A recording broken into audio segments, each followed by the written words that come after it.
is no. No is one thing, but knowing why no is the second part. Bingo. Yes. 1 point for it. Alright, so your heart muscle is a striated muscle because it has the contraction power. But you do not have control over your heart. You're not sitting there and saying, 64 heartbeats. 1, 2, 3, 4, 5, 6, 7, 8, 9. No, you don't do that. Alright, got that part. When you grow older, you tend to turn white-haired, like me. Does this affect skin color as well? Do you bleach when you grow older? When I go in the sun, I turn even whiter, but my face turns red, and after that it turns brown again. So what does it tell us about certain cells you have in your skin? Like melanocytes. Will you lose your melanocytes over time when you age?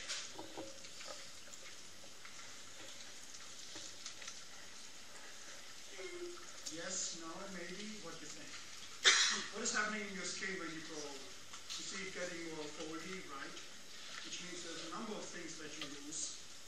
But the skin color is really not going away. Maybe slightly going down because you are less often exposed to the outside. The melanocytes stay with you. Okay? Your melanocytes remain.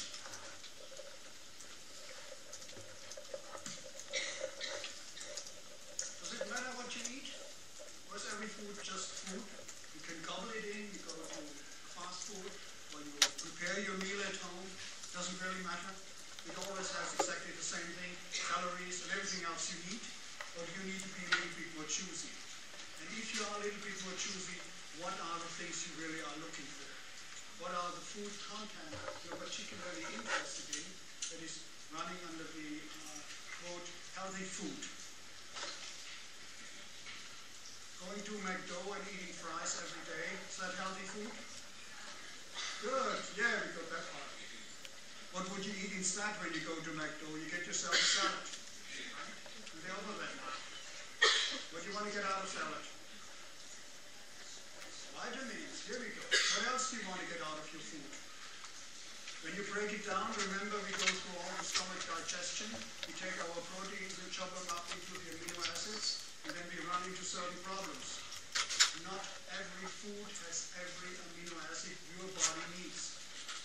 The only way you can be absolutely sure is to drink mother milk all your time. Well, your mom would be really complaining about you coming and drinking mother milk now. Second part is you eat your neighbor and he will complain when you chop on him, right?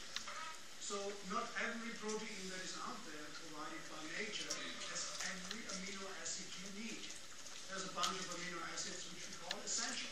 So you need to think about that part. And last but not least, we talked about fat. You're going to take your butter and put it on your bread. This is good butter. You know your mom told you eat good butter, but it's not good for you because the butter does not contain a number of fatty acids you need. We talked about Mediterranean diet, so there you have a little bit more along that line. Right? So, does all food contain everything and is just food? No. These are the components you're looking for.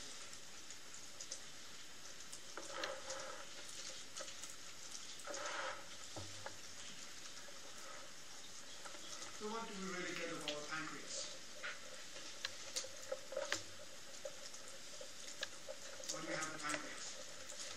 And we only talk about the exocrine part of the pancreas. You were in my lab today, you should know this. Yay!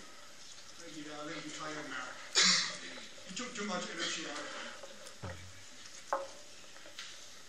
Why do you have a pancreas? So it fills your belly. You get a nice protrusion coming out of it? Nah, not really. What else do you want to get out of your pancreas?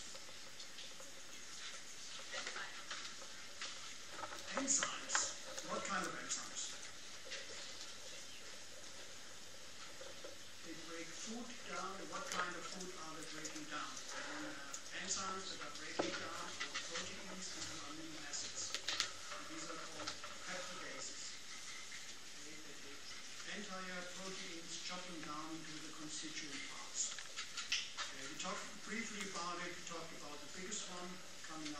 stomach and needs the very low pH, pepsin. And we talked about the guys coming out of the pancreas, trypsin, chymotrypsin, and they require a alkalic pH. So we need to have something else produced out of our pancreas. Bicarbonate. Because your bicarbonate buffers against the acid coming out of the stomach. Okay?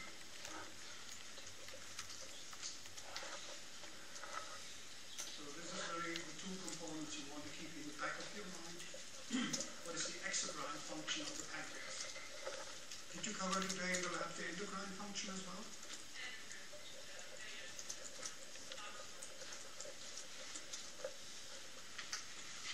So, absorption of nutrients out of fat, protein, carbohydrates happens where? Right there in your mouth? Or do you have to got some hanging on it? Where's all of that good stuff you need absorbed? Right in your rectum? Shortly before you go to the restroom? Not a good place.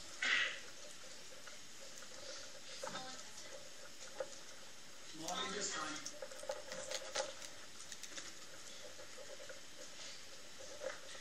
All right.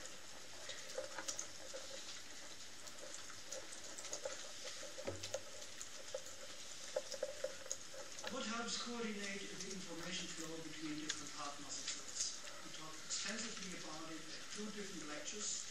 One lecture introduced the connection between different cells when we talked about tight junctions and stuff like that. Then we put it in the context of how heart muscle is functioning. You have electric current spreading from cell to cell. What kind of junction do you need for cells for that to be able to do so?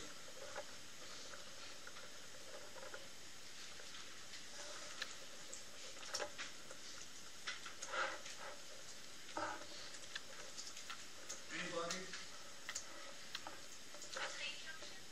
Tight junctions is only epithelium where you literally have to seal off. Now you need to have the content of cells being in continuity. This you do with gap junctions. Yay, there we go. Okay? What are the layers of our integumentary system? And how many layers can we distinguish there? I think you go when you go in the skin before you hit the bone, or the muscle actually before you hit the bone. What are the layers of your integument you will be seeing? How many? 3, 4, 5? 5? Who is more than 5? Who is less than 5? 4? Was that a 4? A 3? Who is going for the 3? Anyone going for the 4? Anyone else for the 5? The 3 has it. Alright, so how we call these layers? Start out on the outside, epidermis, and then underneath, dermis, and underneath, hypodermis. There we go. Voila. Learning experience number 1. Get them all squared away.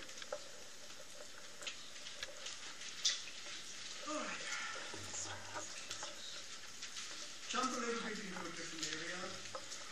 If we accept that genetic similarity indicates ancestral relationships, can this be used to argue about the origin of man? So remember, you go out, you are a biology student, and you want to figure out how closely are 2 flies related to each other.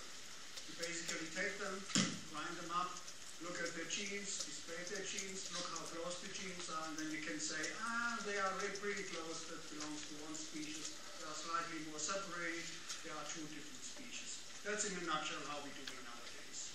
So now we do the same thing with us and the great apes.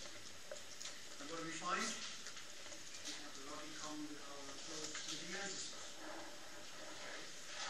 So, if we accept the generalized approach that evolution is changing slowly but surely the DNA, and the more similarities you have, the closer you are related.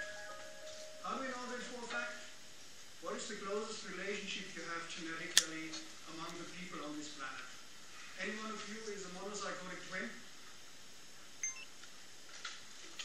Nobody? Okay. This would be Nobody? Okay. This would be your closest relationship, because you would have the same genes, right? The next one you have are your SIBs, and your mom and your dad. Okay, and then it gets a little bit less. So if you follow that part, mom and dad had a grandfather, grandfather had a grandfather, and so on and so on. What you really do. That's how we can then, looking simply at the distance in terms of genetic diversity, and say, yeah, it was split about 1 million years ago.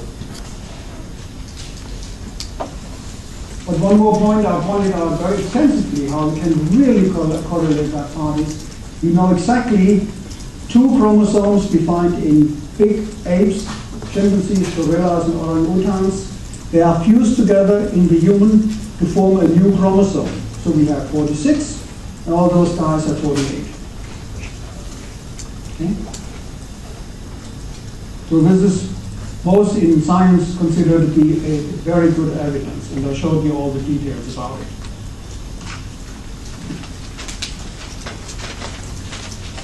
So we talked about this already.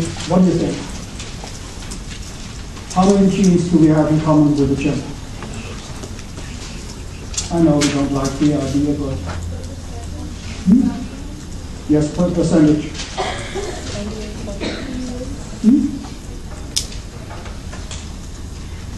98.8%. Anyone else? More or less? 50%? Anyone for 50%? 60%? 70%? 80%? 90%? 98.8% have it. All right? So it's very similar. Very similar. Over 98%, all right? So moving back to something else, what is the function of those guys? Why do you have bile? Yeah, not a good idea to think about. You have your gallbladder in you, and what are the lipases doing in your fat digestion? So you need to break down your fat in its constituent parts. So if you drink your mother's milk, it comes in lipid droplets. And what you need to do with your lipid droplets? To make it even smaller. We call it emulsification. All right? And who is doing that? Who makes the lipid droplets even smaller? Your bile. That's how you have it. So whenever you eat a food very rich in fat, there's a response to your gallbladder will be excluding its content. Your bile is mixing with the fat and breaks it down into even smaller components. Because only very small areas can be attacked by the lipases and cut into its constituent parts. You can't have a big oil droplet literally going through the digestion. You break it down into smaller parts. So your bile is the emulsifier, and your lipases are doing the digestion. All right?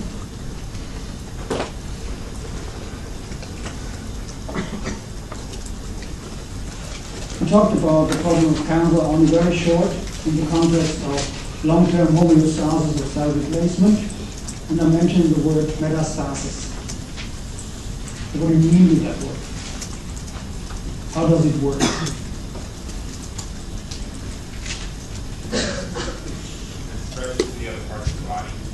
Spreading through the other part of the body. And how do you do that? Going and walking, slowly but surely move your way through the different cells.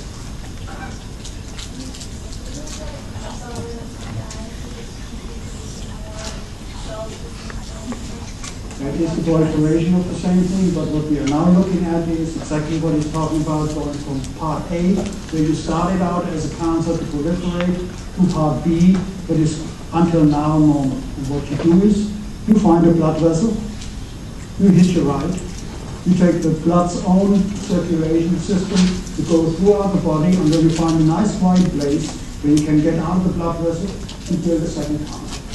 Okay? So metastasis literally is the spreading of the cancer throughout your entire body.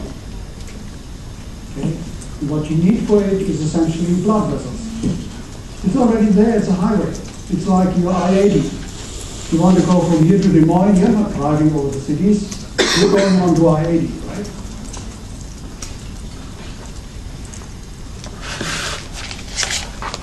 Which one is the worst skin cancer? You don't want to have any cancer, I know that. But if you would have a choice, and somebody would say, no, here are the 3 different kinds of skin cancer you can have, which one would you choose? Or not choose, to be absolutely sure about it. Melanoma, there we go. Okay.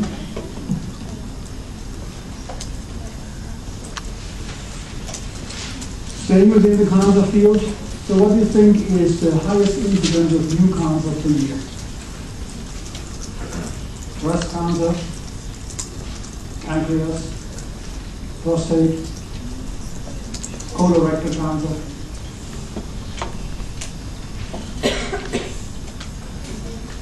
Skin cancer. Skin cancer, the new cases per year, 1.5 million. Skin cancer alone is about 1 billion. Okay? It's very epidemic right now. Everyone done on that part?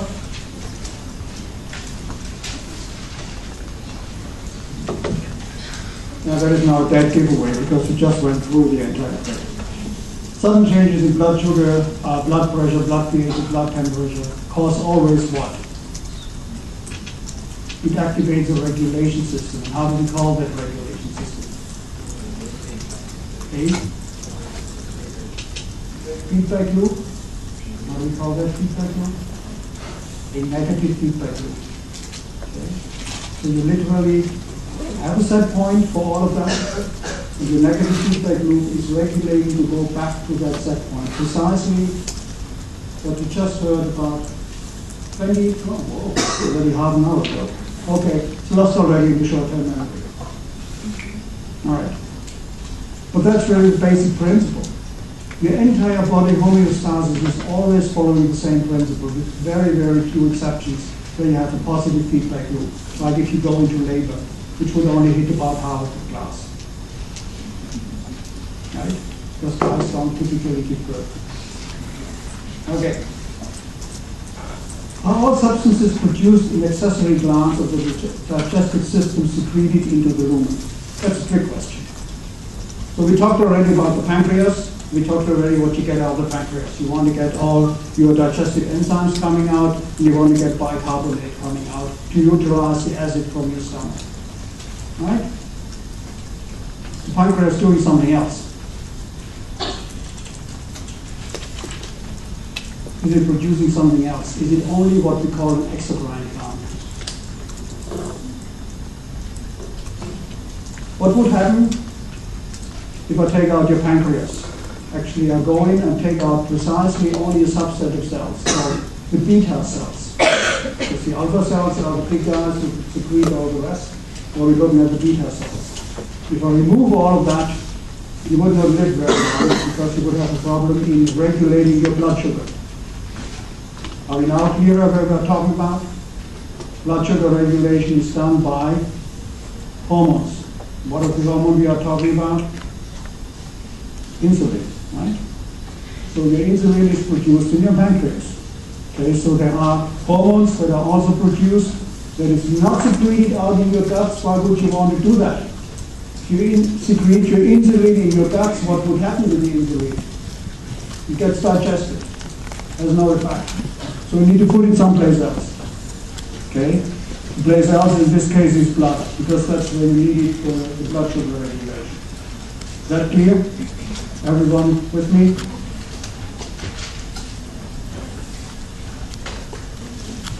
So we talked already about peptidases. Where do we get them from? Pancreas is one. Where else do we get peptidases from? What do we do in the stomach? Which one is that? Pepsin. And for pepsin, we need to have for its function a very low pH. So now we bring it all together. All right? So you have at least two, pepsin from the stomach and trypsin from the pancreas. That's at least a good start for your digestive system.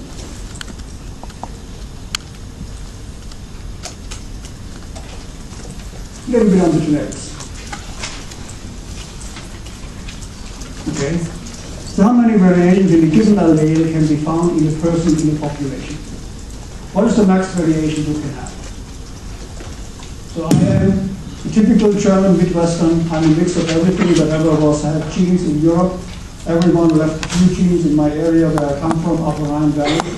So I'm a typical hybrid of everything. I can safely assume that most likely on every single gene I have at least 2 different alleles. Why can I assume that? Because my parents are not known to have a lot of inbreeding, and their parents also didn't have a lot of inbreeding. So the assumption is there's a lot of mixing going all the way through. So for me, in most of my genes, I would assume I have 2 different alleles that are slightly different, one from mom and one from dad. So, 2 max you can find in a given person. How about all of us here?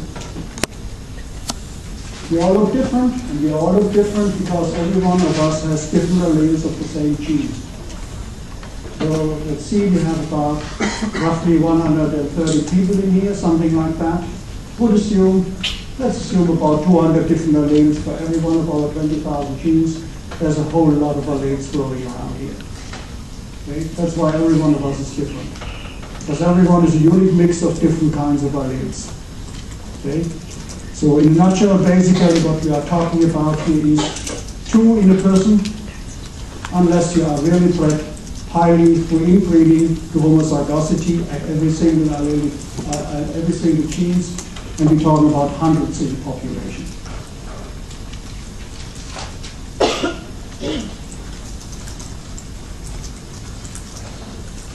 Remember when we started out on our Punnett squares? So do a Mendel-Punnett square again. To do a Mendel-Punnett square, we can easily answer that part. Most of you don't probably even need to do a Punnett square. Can I, if I would be a breeder, inherit my X gene to my son? What are the chances? 0. Okay? Because I get my X to my daughter and my Y to my son. That's why my son has my Y. Otherwise it wouldn't be my son, it would be my daughter. So now the second part. What does mom do with that? Well, mom is the culprit for my son's gene, because she has one allele that may be a carrier, but because the other one is normal, she is recessive. He doesn't know. So what is then the chance for my son, depending on the genetic background of my wife, would depend on whether she is carrier or not. If mom is carrier, 50-50. Right? It's either one or the other X chromosome.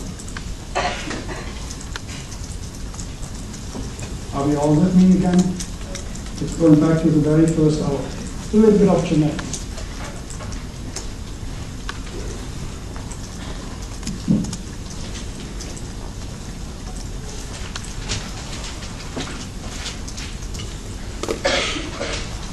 Read the question and think about it. There's only one possible answer. The gene has 3 alleles, 2 are codominant, 1 is homozygotic recessive. In this case, you have a father who has the 2 codominant alleles and the wife who has the homozygotic recessive. What are the chances that the child will carry both codominant alleles of that couple?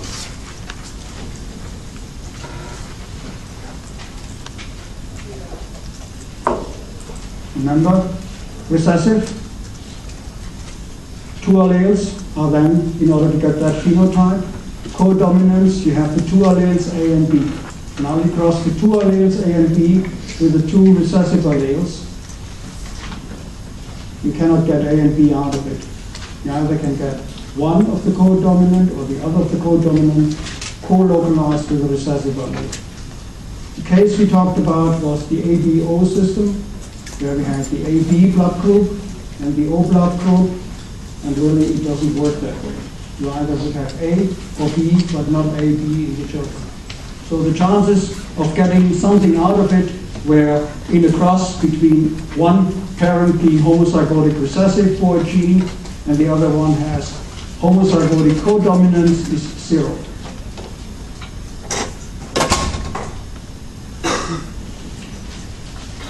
Moving on into yet another area. Thinking about one of those parts where the book went through and we looked at a number of logical steps taken to evolve multicellular organisms. What are minimal essential requirements for a single-cell organism to turn into a multicellular organism? We talked about this at length, one of which was that one. You make a contact. The other one is what I'm currently doing. We talk to each other. So you need to develop a language where you can talk to each other, the chemical language, and you need to have the ability to touch each other and make contact and stick together. If you don't stick together, you just float apart, like you are leaving that room eventually. Okay? So that's minimal essential requirements. You need to have those properties. And we talked about the molecular basis of it. All right, I know this is already 3 weeks back, but you bring it now back up to the upper level of your consciousness.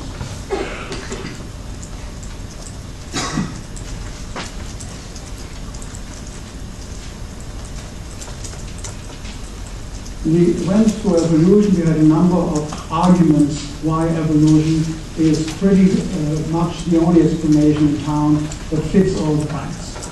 One of the arguments was, well, if you take embryos of different vertebrates and compare them at similar stages, they have a high level of resemblance.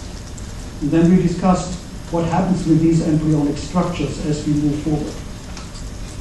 Really, in a nutshell, you are recapitulating to a certain extent evolution because you start out your life with a single cell.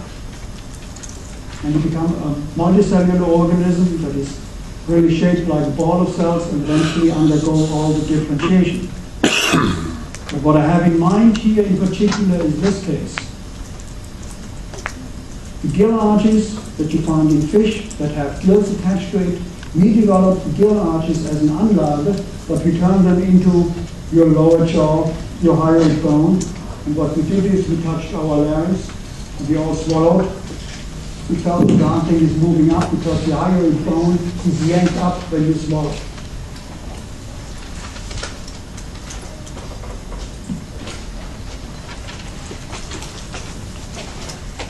So we all hear about how bad we are in terms of mass extinction to our environment.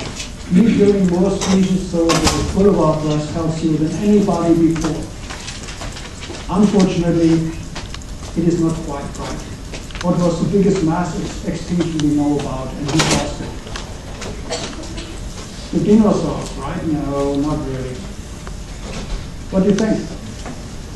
Complete wipeout of an early life form that dominated that planet for maybe 500 million years. The culprit is what you use right now as you inhale. Oxygen. Okay? So remember, once upon a time, there was no oxygen on this planet. Once photosynthesis was invented, chloroplasts were invented. Photosynthesis started, and as a byproduct, a waste product of photosynthesis, plants secrete oxygen. Before there was no oxygen, your life would be very short-lived in the old Earth. You had no oxygen to breathe. So that revolution of making chloroplasts, making photosynthesis, and generating oxygen as a waste product generated a complete new world out of which we evolved. So that was probably the biggest mass extinction, and we don't even know how the critters looked like, who were all killed, because that was all single-celled organisms.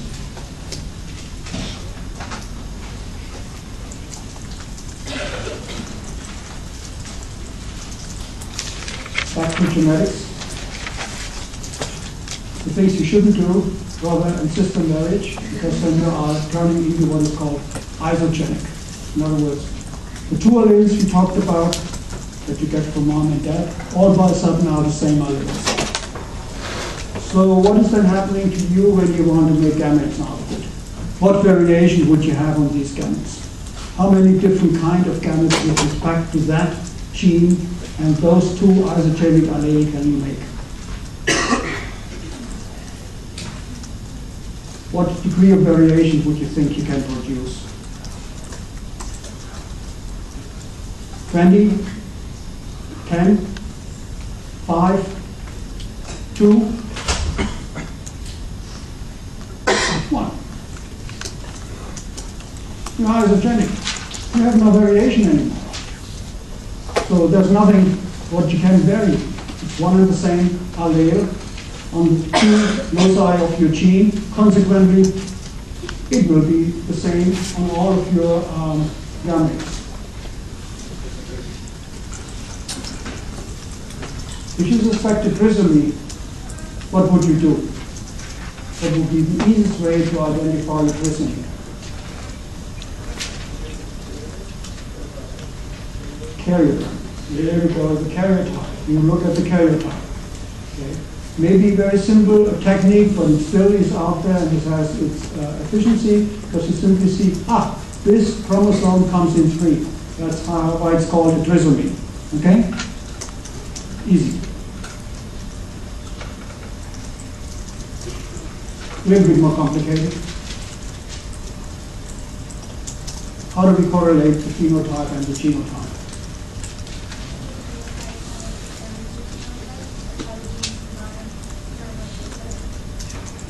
So most of what you are is your genotype, translating itself into phenotype. But if I starve you when you grow up, what will happen to your phenotype?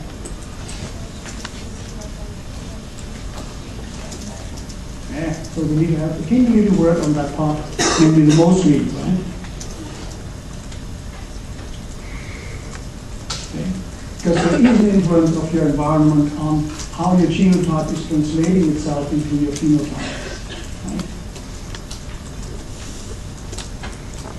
If I would have grown up in Africa by now, I would be very tainted in my face and I would already have a skin cancer. But that would be the problem because I don't have enough melanin in my skin. Okay, so that's where we have to think about our environment.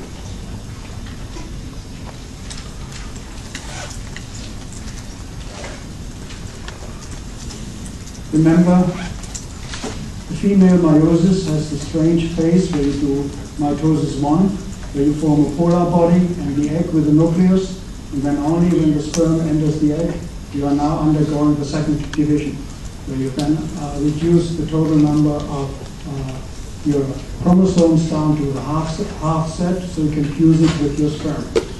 So now you think about, could you actually have a sperm that fertilizes the polar body, that little thing that carries nothing else but part of the female nucleus? And what would you get out of it?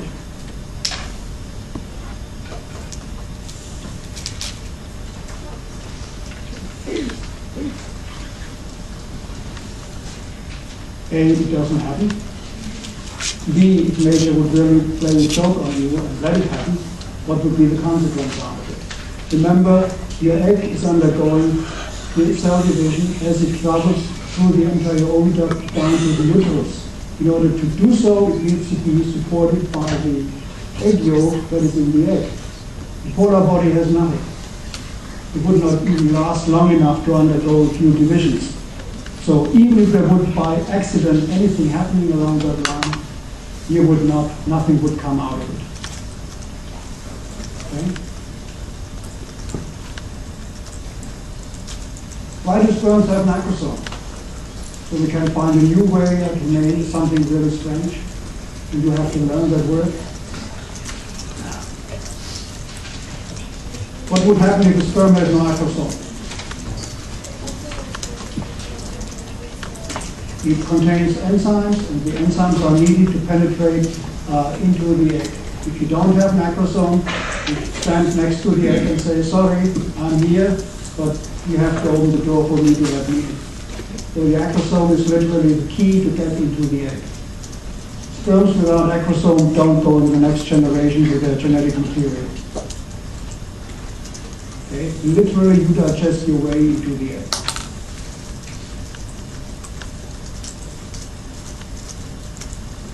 We talked about the three-layered embryo, the endoderm, and we talked about the endoderm is your guts and all the major glands on your guts. We talked about the mesoderm, that is everything in between. And we talked about the epidermis that gives rise to the ectoderm. And then something else. What was the something else? Do you have it? Anyone thinks that something else is not there by that, in their case? Because you would have a real problem. You wouldn't be here. It's called the brain.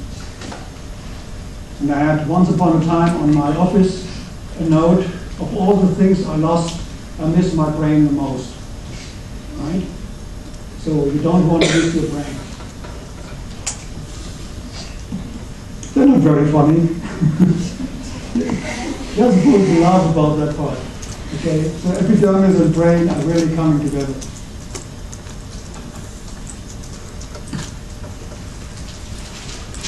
What are we? One of a kind. You cannot be compared with anybody else. The concept of taxonomy has been changed over the last 100 years. In 1920, a famous taxonomist coined the word. His name was Reagan, not the Ronald Reagan of presidency, but a guy who actually understood what he was doing to a certain extent. So this Reagan said, a species is what the competent taxonomy said it is. What he was concerned about is taking animals and put them together in certain categories, right? So one of his saying was, species is what a competent taxonomist says it is. And he basically also said, well, human is really a big ape. Okay? So the taxonomic composition of humans can actually be written in a single line like this. We belong to the primates. The primates are part of the mammals. Mammals belong to the tetrapods, and tetrapods belong to the vertebrates. Okay. So we belong into this entire group of animals that are called vertebrates, the guys with the backbone, as compared to insects who don't have a backbone. Okay. And you should have a backbone, hopefully.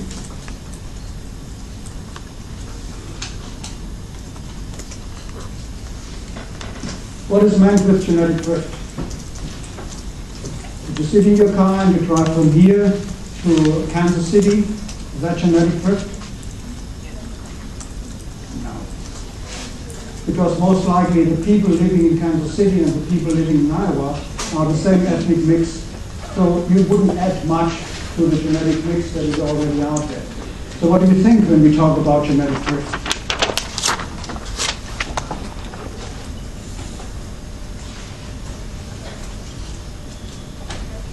Founder population, an island, a few people living in there, and then start to propagate a new breed, right?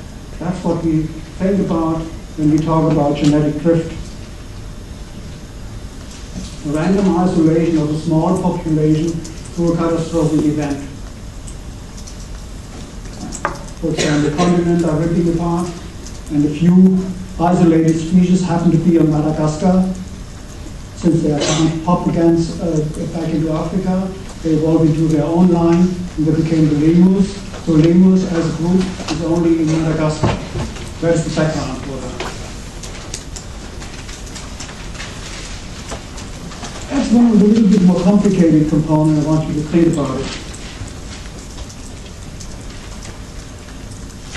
We all use it. Look at somebody and say, he belongs to that group, he belongs to that group. But really, we cannot do that so simple. Because what I try to get across to you is the color intensity of your skin is dependent on one single variable only. The amount of activity of a single enzyme. So there you are, you have 20,000 genes.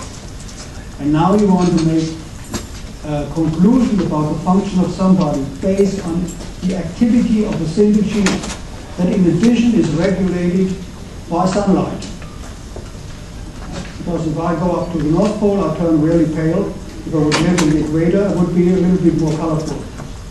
So the bottom line is, in common terms, we are taking a fraction, a teeny little amount of the total number of genes to expand it to give some kind of an information content to a specific colored group of people. The blonde guys, you all know the blonde jokes, right? Well, it is not true, guys. Not all women who have blonde hair are really a little bit on the cortically challenged side. And so it goes. But we all do this every single time, taking one single obvious character to cast one group of people in a specific light, forgetting that we have another 19,000 plus genes.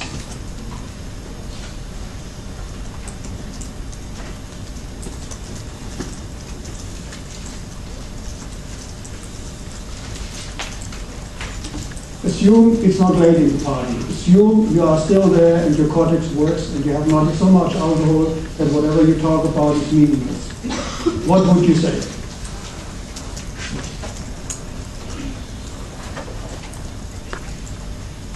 There was this guy who told us so. That's not good. That's not a good argument. An argument is logic. What is the logical argument you would come up with?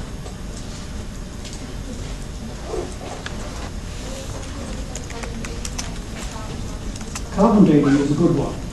So you dig down in a big rock, and 2 feet down below the surface of the rock you find a fossil. The fossil is also rock. It's bone turned into rock.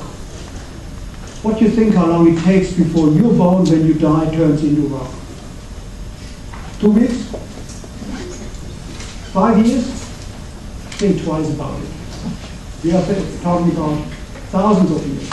Okay? So here's the argument. You simply turn around and say, oh, wait a second. It takes a little while before bone turns into stone. And besides, we have radiocarbon dating. And radiocarbon dating is essentially a physical principle that cannot be changed by anybody.